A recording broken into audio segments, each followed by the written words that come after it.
네, 스님 안녕하십니까? 특히 스님께서는 그 법주사 도량 내에서도 사리각에서만 줄곧 주석을 해 오셨지 않습니까? 예, 은사 스님이셨던 그 금호 스님의 법향이 어린 곳이지 않습니까? 그렇죠? 예, 그 금호 스님에 대해서 잠깐 좀 말씀을 해주시겠습니까? 금호 스님은 저희 은사 스님이십니다. 예, 그리고 말년에 사지각에서 열반을 하셨습니다. 네, 그래서 사지각에 바로 열반하신 거기에 제가 모시던 은사 스님이 계셨던 그 자리에 네, 있게 되니까 때로는 은사 스님을 사모하는 마음이 가끔 더 나고 네, 또 때로는 조심도스럽고 네, 그러시군요. 예. 늘 생존하게 질 때 공부하라고 고구정령이 말씀해 주시던 그런 그 교훈의 말씀이 네. 어떨 때는 그 같은 장소이기 때문에 피부에 닿는 때가 있습니다. 아, 예, 그러시군요. 그러니까 이제 은사 스님께서 주석하시던 곳에 또 스님께서 계속 주석을 하시면서 또 은사 스님의 경책을 계속 이렇게 되돌아보시고 그렇게 하시는군요. 예, 아참 의미가 있는 그런 말씀이신 것 같습니다. 예, 승속을 떠나서 부처님 제자가 되기로 결심을 하셨을 때는 어떤 그 계기, 뭐 초발심 같은 게 있지 않겠습니까, 스님? 그래서 그 큰 스님들 법문에 초발심이 경고해야 된다. 또 조사 스님들 어록이나 이런 데도 초발심이 경고해야 한다. 이렇게 말씀을 많이들 해주셨는데요. 대단히 외람된 질문입니다만 스님이 어떤 초발심에 대해서 저희가 혹시 들을 수 있을까요, 스님? 그렇죠. 초발심시 변정각이라 하는 옛날 조사의 말씀이 있습니다. 초발심이 그만큼 중요하다는 거. 네. 예, 그래서 처음 발심할 때 그 마음이 끝까지 지속이 돼야 될 텐데 중생인지라 중간에 마음이 자꾸 흔들리고 희석이 되고 네. 그래서 그 마음이 처음에 입산해가지고 그 돈독한 초발심의 마음이 그대로 지속되기란 대단히 어렵습니다. 그래서 이 초발심을 언제든지 그대로 지속시키기 위해서 초발심이 조금 흔들리고 그럴 때는 밤중에라도 부처님 찾아가서 거기 가서 절도 하고 참회도 하고 기도도 하고 이러면서 자꾸 흔들리는 그 초발심을 바로잡아서 그걸 지탱시키는데 노력도 하고 또 초발심이 나중에 변질이 돼서 그 마음이 사라진다고 하면은 우리의 출가사문의 생명이라 할 수 있는 네. 그 신심이 퇴락이 되기 때문에 그만큼 수행의 길이 늦어집니다. 그래서 늘 이렇게 초발심이 흔들 때는 법당에도 가고 아니면 다비장에 가서 예. 화장하는 것도 보기도 하고 네. 아니면 총관에 저 공동묘지 같은 데 가서 네. 예, 이렇게 한 번씩 보기도 하고 그렇게 해서 신심이 흔들리지 않도록 나름대로 노력도 하고 그럽니다. 아, 그러셨군요. 그럼 큰 스님 그 외람된 표현입니다만은 큰 스님께서 출가를 하시게 됐을 때에 어떤 그 출가 초발심이 어떤 계기가 된 사건이나 뭐 이런 게 혹시 있을까요? 저희들은 입산해서나 입산하기 이전이나 불우한 세대를 살아온 사람입니다. 네. 일정 시대부터 유교가 터져서 그때 우연히 어느 책방에 갔더니 불교라고 는 잡지가 네. 헌책으로 고서점에 한여나무건이 나와 있는 걸 봤습니다. 네. 그래서 그걸 사가지고 와서 자주 봤습니다. 예. 거기에서 그걸 보기 전에도 또 스님들, 불교 이런 데에서 관심이 뭐 의식적이라 봐도 자연 발생적으로 성격상 예. 있었는데 그걸 보니까 상당히 그 친감, 내가 보고 싶었던 이런 책이다 하는 생각이 들고, 예. 그래서 거기에서 이제 간접적인 발심이라고 할까. 그래가지고 그 뒤에 이제 어떻게 해서 절로 오게 되는 계기가 되었습니다. 아, 그러셨군요. 출가 이전에 이미 발심도 하셨고, 또 출가 이전에도 참선 정진을 대단히 용맹 정진을 많이 하신 걸로 그렇게 말씀을 들었습니다. 그때 그 정진하셨던 말씀을 좀 들었으면 합니다. 글쎄요, 그 부끄러울 말씀인데, 제가 이제 제일初로 들어간 곳은 마곡사입니다. 네. 거기 가서 출가를 하기 위해서 들어간 게 아니라, 네. 이제 공부를 하기 위해서 책가방을 들고 이제 친구와 같이 갔는데, 가니까 그 분위기가, 예. 예를 들면은 옆에 시계에 바재기 지어서 옆에다 놓은 게 보이고, 또 스님 방이라고 하는데 집신 2컬레가 한 컬레가 딱 놓이고, 네. 거기서 저쪽으로 보니까 그때가 이제 봄인지라 스님들이 많이 나와가지고 비탈진 밭에서 감자 심는 모습, 네. 그런 것 등이 어떻게 그렇게 마음에 확 닿는지. 예. 예. 그러니까 전생부터 무슨 인연이었건 평범한 하나의 예. 절의 광경이라고 볼 수 있는데, 그런 것들이 와서 팍팍 닿더라고요. 네. 그래가지고 이제 거기서 대원암이라고 하는 곳인데, 거기서 이제 스님한테 얘기해서 거기서 이제 머무르기 시작한 겁니다. 네. 그때까지만 해도 공부하고 이제 간다고 하는 잠시 와 있던 예. 그런 마음으로 와 있었습니다. 예, 그러셨군요. 그 스님 처음 공부하실 때 그 환희심이 많이 나셔가지고 철야 용맹정진도 뭐 일부러 하시지 않고 그냥 한번 산매에 들어가시면 뭐 철야도 그냥 되고 뭐 이렇게 하셨다고 제가 말씀을 들었습니다. 너무 과장의 말씀입니다. 예. 그런데 거기는 마치 선방에 쭉 다니던 선지식의 한 분이었는데, 지금은 열반하셨습니다. 지선 스님이라고 하는 훌륭한 선객 스님이 계셨습니다. 근데 거기에 이제 그 스님을 지도법사로 해서 스님들 또 제가 신도들이 예. 가끔 와서 이렇게 10여 명, 20여 명씩 정진을 하고, 예. 그러다 보니까 나도 이제 거기에 이제 휩싸여서 예. 같이 하기도 하고 그랬는데, 그때 이제 겨울이 돼서 용맹정진을 하던 그때였습니다. 그때 용맹정진이 뭔지도 몰랐죠, 이제. 예. 그래가지고 이렇게 이제 밤을 새워서 온다고 그래서 예. 같이 했습니다. 예. 그 면벽하고 이렇게 또 만법 규율이라고 하는 화두를 줘서 그걸 들고 또 이렇게 앉아 있는데, 한 밤쯤 되니까 이 앞에 벽도 없어져 버리고, 몸이 이렇게 붕 뜬 것 같은 생각도 들고, 평시에 여태까지 일생 동안 한 번 느껴보지 못한 그런 정신적인 하나의 그 상황. 이게 이상하구나. 그게 좋은 건지 나쁜 건지는 불문하고, 그런 현상이 오니까 거기에 호기심도 가고 매력도 가고, 그러면서 마음이 편안한 게 몸이 굉장히 안정을 가져오면서 몸의 비중이 무거운 것 같은, 가볍지 않고 무거운 것 같은 그런 그 느낌도 들고,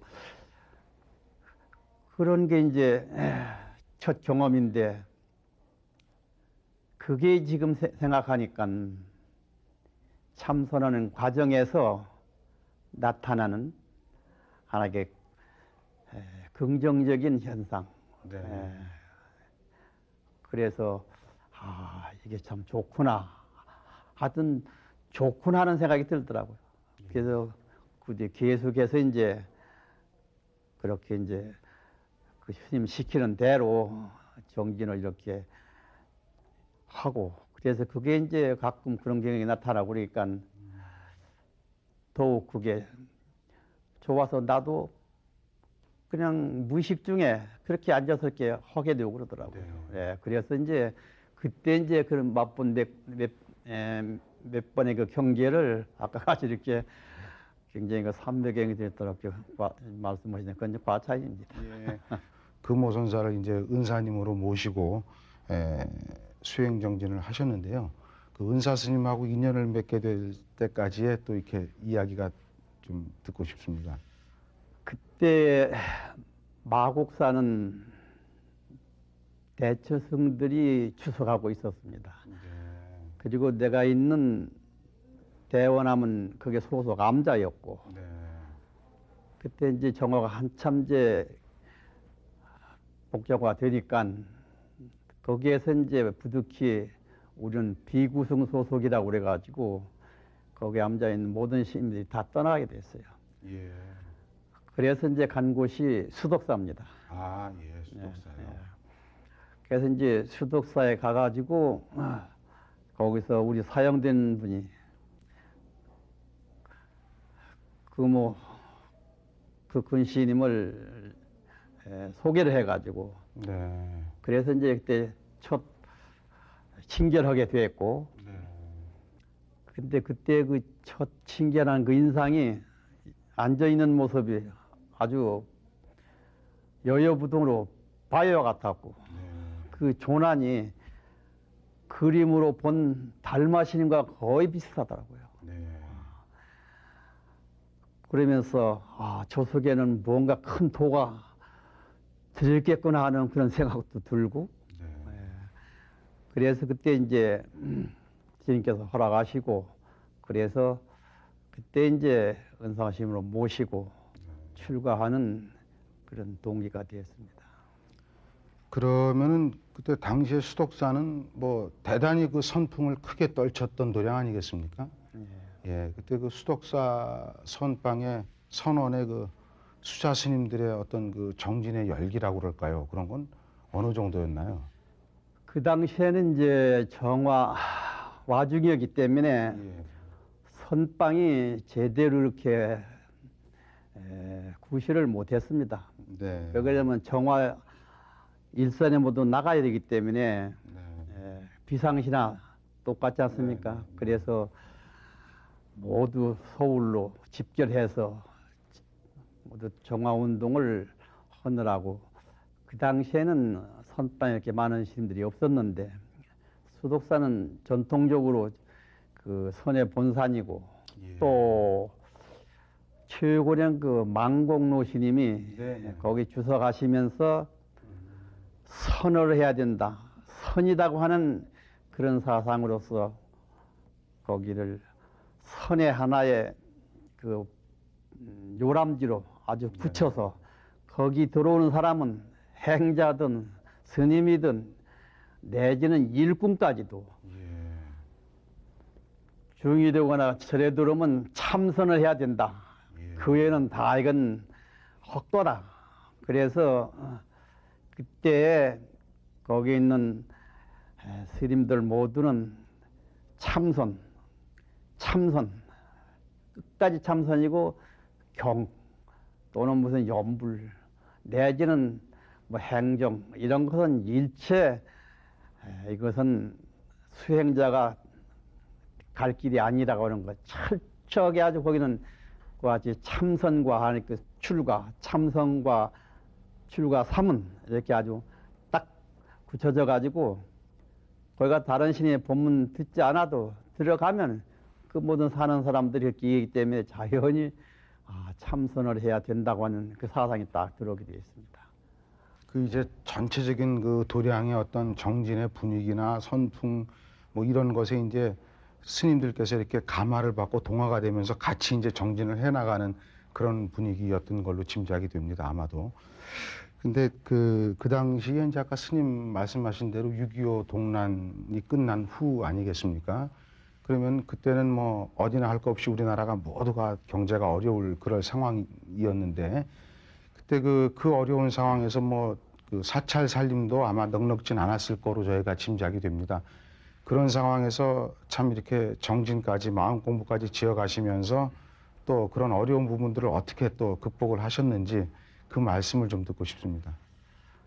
그건 어느 특수한 사람의 특수한 사항이 아니고 예. 우리 한국 불교사의 거의 보편적인 사항입니다. 그런데 수도사도 역시 넉넉한 절은 아니고 좀 그리고 또 그때는 보릿고개가 있었던 시절 아니에요. 아주 가난하게 살던 시절인데 역시 수도사도 그 가난 그 풍요하지를 못한 절이 하나 있습니다. 그래서 거기서 사중에서 짓는 논이 있어서 봄에는 모도 심고 여름에는 이 타작도 하고 네. 가을에는 또 이제 그 벼도 나르고 이렇게 해서 일을 하지 않으면 안 되는 그러한 절이 특히 수도사였습니다. 그래서 가서 일도 많이 했고 한 번은 온 대정이 산중대정 모두 출동해가지고 모심기 울려고 그러는데 네. 그때 이제 모를 신문하면 이제 그 모심기 위해서 논을 골라야 되거든요. 예. 그러면 그때 이제 소가 필요하고 이렇게 쟁기가 필요합니다. 예. 예. 거기도 이제 농사를 짓기 위해서 저 농막에다가 소를 한 마리 길렀는데 네. 거기 상당히 거리가 먼데 그때 행자니까 이제 나보고 그걸 소를 끌고 오라고 그때 그 벽초 스님이 거기 네, 계셨습니다. 네. 그래서 가서 이제 소를 끌고 오는데 생각보다는 굉장히 늦었어요. 예. 그러니까 이제 호통을 치면서 왜 이렇게 늦었냐고 그래서 예. 아이 소가 자꾸 안 가서 그랬어요. 그래서 예. 그리고 소를 어떻게 하냐 나는 앞에 오고 쟁기 짊어지고 예. 뒤에 이렇게 끌고 왔습니다. 이렇게 이 바보야 그런 바보 같은 사람이 내가 했느냐고 소를 앞세우고 하고 사람이 뒤에서 이렇게 하는 건데 예. 그걸 몰랐기 때문에 예. 뒤에다 이렇게 오다 보니까 그게 늦었어요. 예. 그런 적이 하며 여름에 그 보리를 이제 타작하면은 예. 예. 그 깔끄러운 가시가 온몸에 들어갑니다. 예. 예. 그러면 그냥 옷 벗고 씻고 난 다음에도 여기다 따끔따끔하고 예. 그런 거 그리고 또 밤에는 내일 아침에도 찬 같은 거 준비하느라고 밤 늦게까지 저기 해야 되고 네. 그래도 그때는 아침 3시 이전에 일어나 가지고 예불 준비 다 하고 그리고 앉아서 또 참선도 하고 그때 그 불교 사전이 있었는데 사전도 보고 예. 그게 지금 생각하면은 참 부지런히 나름대로 열심히 했어요. 그래서 네. 이러는 시간이 오히려 더 많았죠. 예. 예. 밤 1시나 아니 11시나 이렇게 돼서 자는 때가 많았습니다. 아. 예. 그리고 아침 2시에 일어나고 예. 그 때로는 낮에는 꾹꾹꾹 졸기도 하고 예. 예. 그렇게 해서 그 일이 다른 데보다 조금 많다고 하는 수독사에서 일을 하면서 이렇게 지냈습니다. 그리고 이제 그 당시에는 저희가 저희 그 부처님 집안이 좀 혼란스러울 때 아니겠습니까? 교계가 뭐 정화 운동이다 해서 그랬고 그 정화 중심에 이제 금호 스님께서 계셨고 이제 그랬는데 그때의 어떤 그 상황을 좀 간략하게 좀 한번 말씀을 해주시죠. 제가 입사하던 그 시절이 바로 정화의 격동기였습니다. 네. 그래서 그때 이제 편안하게 어떤 그 안정된 승가가 아니고 네. 상대와 쉽게 말하면 싸워야 되는 예. 그런 상황이기 때문에 일종의 비상시죠. 그래서 그때 불교가 궤도에서 이탈해가지고 예. 잘못되어지기 바로 직전에 이걸 바로 잡아야 되겠다고 하는 그 운동이 바로 정화운동입니다. 예. 그런데 그때 우리 은사스님께서는 그 정화 주체 지도층의 이제 핵심 멤버로서 예. 이걸 우리가 해내야 된다. 여기서 만약 이걸 하지 못하면은 한국 불교는 영원히 소생하기가 어렵다. 그래서 그런 스님들의 말씀도 우리도 열심히 우리가 닿는 대로 정화의 보탬이 되는 건 물부를 가리지 않고 그렇게 이제 했습니다. 개인적으로 봐서는 수도와 어떤 교육의 기회를 박탈당했기 때문에 예. 불행했죠. 예. 그렇지만은 멀리 봐서 비틀어져가는 궤도를 이탈한 기차를 다시 궤도에 올려놓은 것 같은 예. 그런 큰 작업, 예. 예. 큰 불사를 했다는데 지금은 굉장히 그 자부도 갑니다. 예. 예. 그리고 이제 그 아주 그 힘들었던 시절이 좀 안정이 되어서 뭐 이런 상황이 되면서 이제 스님께서 그때 종단을 운영하시는 총무원장 소임을 맡으셨는데요. 그때 제가 기억하기로는 아마 그 한국불교 조계종 역사에서 최연소로 원장님을 맡으신 거 맞죠? 그 당시에? 예. 그때 상황을 잠깐 좀 말씀해 주시죠. 그러다 이 수도 생활에 부끄러운 점입니다. 그때 이제 총무원에 올라가서 교무국장이라는 소임을 위시해서 부장